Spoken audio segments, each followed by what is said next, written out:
یہ جو سویڈن میں واقع ہوا اور اس سے قبل ٹیری جونز نے جو ہالینڈ میں کیا اور اس طرح کے ملتے جلتے واقعات جو ہوتے رہتے ہیں، یہ اس لیے ہیں کہ یہ لوگ اس کتاب سے ہار گئے ہیں۔ اگر قرآن کا مقابلہ کرنے کی ہمت ہوتی تو یہ کوئی تھوڑا کرنے والا کام تھا۔ آزادی اظہار کی بات کرنے والے، بات بات پہ ڈائیلاگ مکالمے کی بات کرنے والے اس سطحیت پہ کیوں اتر آئے؟ اس لیے کہ قرآن کا مقابلہ ان سے ممکن ہی نہیں ہے، اور قرآن نے چیلنج کر رکھا ہے، اور یہ چیلنج آج کا نہیں ہے، یہ صدیوں سے چیلنج ہے۔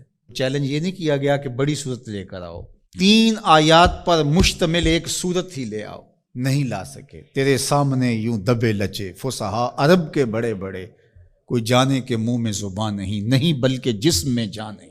جب قرآن کا چیلنج قرآن میں موجود ہے اور وہ اس محدود زمانے کے لیے نہیں تھا، قیامت تک ہے کہ صرف 3 آیتیں لے آؤ اس قرآن کے مقابلے میں اور سب جمع ہو جاؤ، وقت بھی جتنا مانگتے ہو، قیامت تک تمہارے پاس وقت ہے۔ تو اگر یہ کام نہیں کر پا رہے اور کتاب رحمت قرآن مجید کے نسخے کو توہین کا نشانہ بناتے ہیں، تو اس کا مطلب سیدھا سیدھا یہ ہے کہ یہ شکست خوردہ لوگ ہیں۔ یہ جو مکالمے کی اور ڈائیلاگ کی بات کرتے ہیں، یہ صرف زبان سے اور منہ سے کرتے ہیں۔ آزادی اظہار کی بات کرتے ہیں تو 1450 سال قبل کی کتاب کو برداشت نہیں کر رہے، تو آزادی اظہار کس کا نام ہے پھر تمہارا؟ تو یہ شکست خوردہ لوگ ہیں، قرآن سے شکست کھا گئے، اور انہوں نے ان اپنی حرکتوں سے بتایا ہے کہ ہم قرآن کا مقابلہ نہیں کر سکتے۔ جب دلیلیں ختم ہو تو گالیاں دی جاتی ہیں، جب بات کرنا نہ آئے تو گریبان کو کوئی پکڑتا ہے۔ تو قرآن مجید کے ساتھ اہانت امیز سلوک اس بات کی دلیل ہے کہ آج دنیا قرآن کا مقابلہ کرنے سے قاصر ہے، جس طرح ماضی میں قاصر تھی، اور قیامت تک اس کا معاوضہ ممکن نہیں ہے۔ اور جب معاوضہ ممکن نہیں ہوگا تو اوچی ہتھ کنڈے ہوں گے اور اس طرح کی نیچ حرکتیں ہوں گی۔ لوگوں نے لوگوں کے ساتھ لڑائیاں کیا، بھلا کسی نے کتابوں کو بھی جلایا ہے، کسی نے کتابوں کی بھی بے حرمتی کی ہے، کبھی ایسا بھی ہوا ہے؟ اور آج جو مغرب کے قصیدے پڑھتے پھرتے ہیں، یہ ان مکروہ چہروں کو دیکھیں۔ تو آئیے میں اور آپ اس کتاب سے جڑ کر کے اپنی زندگی کو ان بلندیوں پر لے جائیں کہ پھر ہماری گرد راہ کو بھی کوئی چھو نہ سکے۔ لیکن افسوس یہ کہ یہ چیزیں ہمیں بیدار کرنے کی بجائے، یہ چیزیں ہمیں کھڑا کرنے کی بجائے، کتاب کے ساتھ جوڑنے کی بجائے، الٹا جو ہے وہ ہمارا غیظ و غضب اپنے اوپر ہی برستا ہے، اور پھر ہم جو ہے وہ دوبارہ وہیں بیٹھ جاتے ہیں جہاں ہم تھے، اور 1 انچ بھی آگے بڑھنے کے ہم کوشش نہیں کرتے۔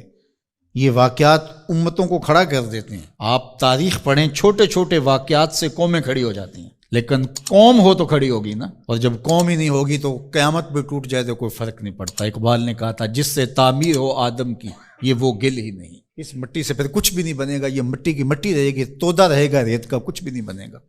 قیامتیں گزر جائیں تو کچھ نہیں ہوتا۔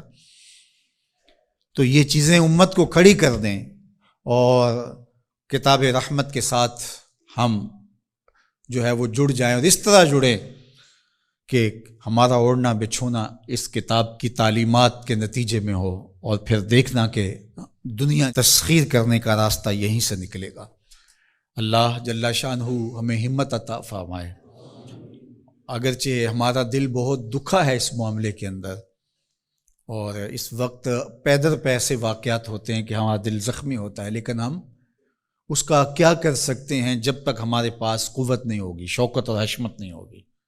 مغلوب قومیں سوائے پیچ و تاب کے اور کیا کر سکتی ہیں؟ غالب قومیں جو ہیں وہ فیصلے کرتی ہیں، اور فیصلے ہی نتیجہ خیز ہوتے ہیں۔ تو جب تک ہم قوم نہیں بنیں گے، امت نہیں بنیں گے، اس وقت جو ہے وہ ہم اسی صورتحال میں رہیں گے، اور ہمارا وجود جس طرح زخمی ہے، تشتت کی وجہ سے جسم زخمی ہے امت کا، کہ ہم 72-73 گروہوں میں بٹے ہوئے ہیں، اور دشمن اس پہ بہت خوش ہے، اس لیے کہ اس سے اس کو فائدہ پہنچ رہا ہے، اور ہم آپس میں الجھ کر کے اپنی طاقت کو ایک دوسرے کے اوپر ضائع کر رہے ہیں۔ دوسری جانب ہم جغرافیائی تقسیمات پر یقین اس قدر پختہ رکھ لیا ہے، جو ایک مغرب کی سازش تھی۔